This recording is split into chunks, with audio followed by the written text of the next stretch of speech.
So this is how it all begins. Not with buzzer beater, not with a headline trade, but with a whisper, a leak, a voice in the shadows that unleashes an earthquake inside the WNBA. Saturday morning, the world of women's basketball woke up to a seismic shift. An audio recording, raw, damning, and utterly devastating, surfaced, and with it came a cascade of allegations that could reshape the league forever. It didn't just hint at controversy, it screamed corruption. Fans had always raised eyebrows at the questionable officiating. Some chalked it up to incompetence. But now we're staring down the barrel of something far worse. Intentional manipulation. A league allegedly rigged from the top down. And at the center of the storm, one name, Cathy Engelbert. The voice in the recording didn't just suggest bias. It laid out a blueprint. A shadowy system where refs are not just missing calls. They're allegedly getting paid to miss them. Off-book payments, travel stipends, consulting bonuses, all traced back to Engelbert's office, according to this anonymous whistleblower. It's not just bad officiating anymore. It's a scandal. And if true, it's the kind of betrayal that cuts to the heart of everything fans believe in. The idea that games might be decided not on the court, but in backroom deals is something straight out of sports thriller. Except this isn't fiction. This is the WNBA in 2025. And the stakes? They can be higher. Caitlin Clark. That name alone now feels like a lightning rod in this entire unraveling. Because while this leaked audio paints a picture of corruption, it also brings clarity to what fans have been screaming for weeks. Clark is being targeted. Not just once, not just occasionally, but game after game. Hard fouls, missed whistles, and silence. Deafening silence from those in charge. The league's rising superstar, the woman dragging viewership to historic heights, is being battered on the court with no protection in sight. If the audio is to be believed, it's not a coincidence, it's an operation. And nowhere was that more apparent than in the final seconds of that brutal Fever versus Liberty clash. 2 seconds on the clock, the arena holding its collective breath. Sophie Cunningham lobs it in, straight to Caitlin Clark. She catches, pivots, goes up for the shot, only to be clobbered. The contact? Obvious. The no call? Unforgivable. The refs didn't miss it. They ignored it. It was a moment that should have been iconic. Instead, it became symbolic. A snapshot of everything fans say is wrong with the WNBA. Because when the game's biggest draw can't even get a whistle in a moment that determines victory or defeat, you don't have a competitive league. You have a rigged production. Fans didn't stay silent. Neither did the Fever. They protested, yelled, pleaded, but the refs just turned their backs. And the Liberty walked off with the win. But what they really walked off with was doubt in the integrity of the game. And here's the thing, this wasn't a one-off. It was just the most blatant of many. Because when you rewind the tape, you'll see a pattern. A disturbing, undeniable pattern. And all roads seem to lead to one purpose. Silence the one player who's shaking up the system.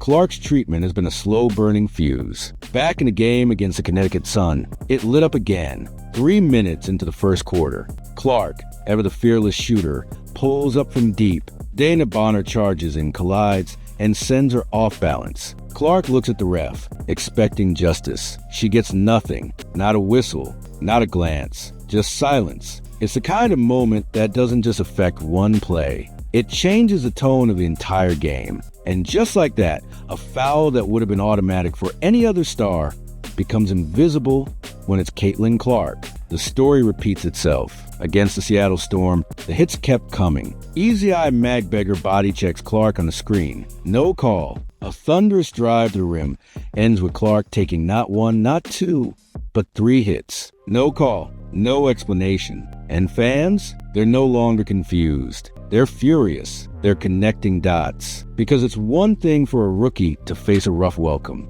It's another when those hits come without consequence, over and over again. And now that this leaked audio has surfaced, the theory that she's being deliberately targeted doesn't sound like conspiracy anymore. It sounds like evidence. And while Clark is being left unprotected, the league seems to be elevating another star. One who never seems to get touched. One who always seems to get the call. Aya Wilson, Las Vegas Aces number 22. A powerhouse. But more than that, a golden child for the WNBA's branding machine. Every whistle seems to work in her favor. Every touch gets called. During her last matchup with the Fever, Wilson took 13 free throws. The entire Fever team combined, barely more. And the timing of those calls? Impeccable. Every time Indiana built momentum, the whistle came out. Not for Clark, not for Smith, but for Wilson. Again and again. Fans see the agenda. They're not blind. They're not casuals. They know basketball. And when the league's opposed MVP is being force-fed to the public while the actual ratings magnet, Caitlin Clark, is sidelined by poor officiating, they know something's off.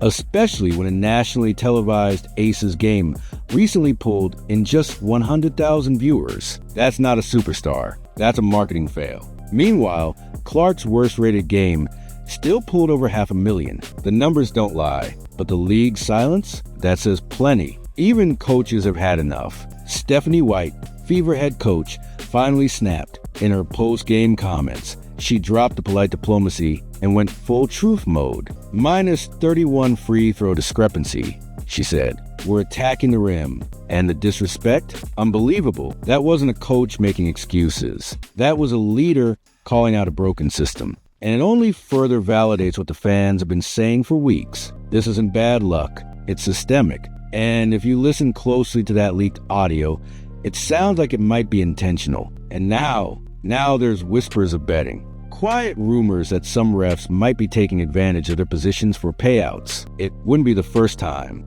Remember Tim Donaghy? The NBA ref caught betting on his own games. He did time for it. But if it could happen in the NBA, why not the WNBA? Especially now, with more viewers, more pressure, and more money on the line. All it takes is one missed call, one questionable no whistle. That's enough to shift a betting line. And the profits? Massive. This theory isn't just fan fiction anymore. It's plausible, and it's terrifying. Because if people start to believe the games are rigged, not because of bias, but because of money, it's not just credibility on the line. It's the entire future of the league. And if Engelbert really has any connection to these off-book payments, or is failing to hold refs accountable, then her silence becomes complicity. And that silence, it's been echoing for far too long. So what happens next? Fans are calling for her resignation. Hashtags are spreading. Comment sections are ablaze. And not a single word from the commissioner. No press conference. No statement.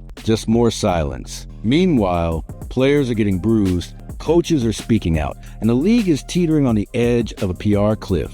One more missed call. One more leak recording.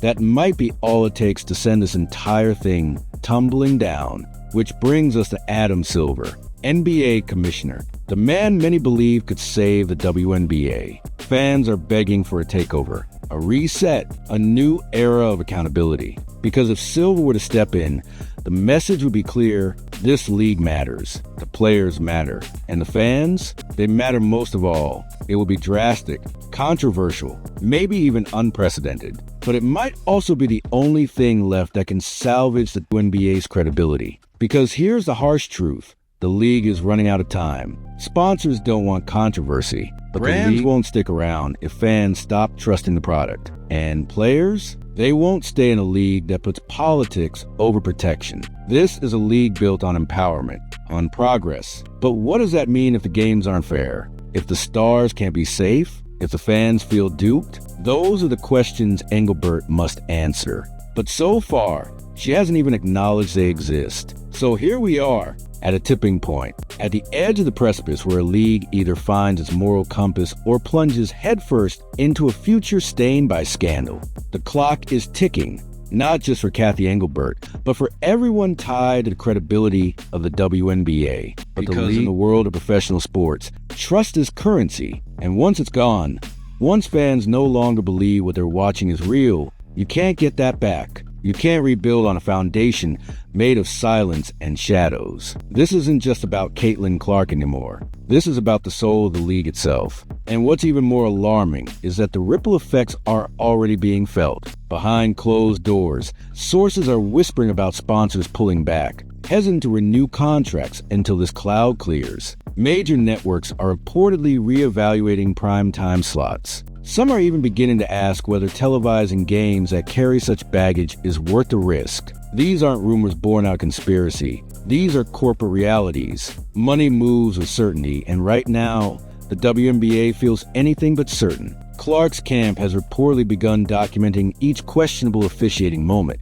not just for optics, but for protection. Legal teams are allegedly circling, and some believe that if this continues, litigation isn't just possible, it's inevitable. A lawsuit against the league wouldn't just be a PR disaster. It would be a nuclear bomb detonating at the heart of everything the WNBA claims to represent. Fairness, empowerment, progress, all of that would be obliterated in court filings and depositions. And make no mistake, Clark has the influence and visibility to take it there. Meanwhile, players across the league are starting to break ranks, some anonymously, others not so much. Quiet rumblings from locker rooms suggest many are sick of the double standards. Some have privately admitted that the officiators felt different this year, less fair, more orchestrated. One even told a reporter off the record, "It's like we're actors in someone else's script." That's not a quote you ignore. That's a cry for help, a signal that what's happening on the court isn't being dictated by players,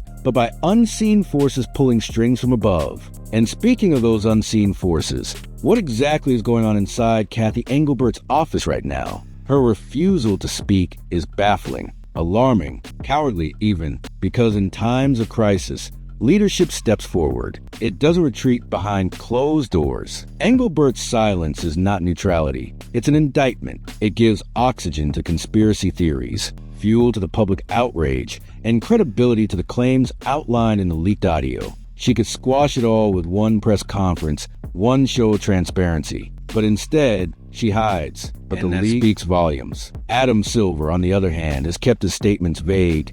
But make no mistake, his involvement is growing. There's talk that NBA execs are quietly reviewing WNBA oversight protocols. Internal memos have reportedly been circulating, assessing whether structural changes are necessary. And if Silver decides the brand damage is too great to ignore, don't be surprised if he makes a move. Whether it's symbolic or sweeping, the NBA stepping in will be historic. And for many fans, it would be a welcome lifeline.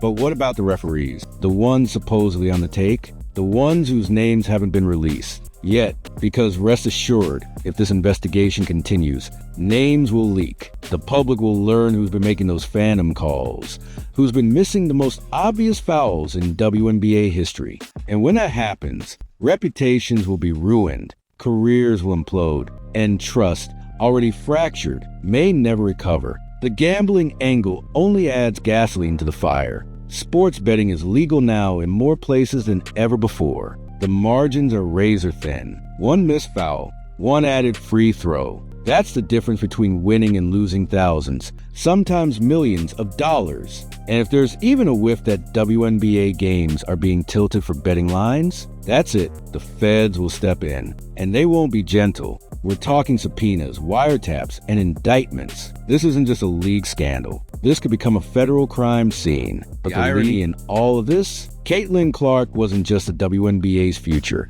She was its salvation. She brought in new fans, boosted ratings, sold jerseys like no one before her. She made casuals care. She made basketball matter again on the women's side. But instead of protecting her, the league turned a blind eye, maybe out of fear, maybe out of jealousy, or maybe, as the leaked audio suggests, out of pure manipulation. Whatever the reason, it's not just short-sighted, it's suicidal. And what happens if Clark walks away? If she decides it's not worth the bruises, the disrespect, the systemic sabotage? Don't kid yourself, she has options. Overseas leagues would kill to have her. Brands would follow. Viewership would drop like a stone. And the WNBA? It would be left clinging to the scraps of a marketing plan that never included the real star in the first place. This could have been a golden era. Clark, Reese, Buchers waiting in the wings. The momentum was there. The spotlight was warm. But now, it's tainted, darkened by allegations that scream of favoritism, fraud, and silence. It didn't have to be this way. And yet here we are. So to the fans watching at home, angry, confused, heartbroken, know this: you're not crazy. You're not overreacting. You're paying attention. And your voices, they matter. Keep tweeting. Keep posting. Keep asking the hard questions. Because if no one demands change, nothing will change. And this league, which so many of us want to believe in, will continue down a path of self-destruction paved by silence, protected egos, and corporate negligence. In the end, It comes down to one question: will the WNBA clean house, restore trust, and protect the players who build its future? Or will it crumble under the weight of its own lies and disappear into irrelevance? This is the crossroads, and the clock is ticking. Stay loud, stay watching, and as always, stay tuned, because this story, it's not just ongoing, it's exploding. So now we're left with a choice: clean house or crumble, reform or ruin. The WNBA has reached a crossroad, and the path forward is anything but clear. But what we do know is this: something is broken, deeply, and until someone in power steps up to fix it, fans will keep demanding answers. Players will keep getting hurt, and the league's brightest star will keep getting dimmed on purpose. Stay tuned, because the story, it's far from over. And if you think things are messy now, just wait until the next whistle blows. The silence isn't just loud, it's damning. And the longer it lingers, the closer the WNBA edges toward disaster. Like and subscribe. This league's fight for fairness is only just beginning.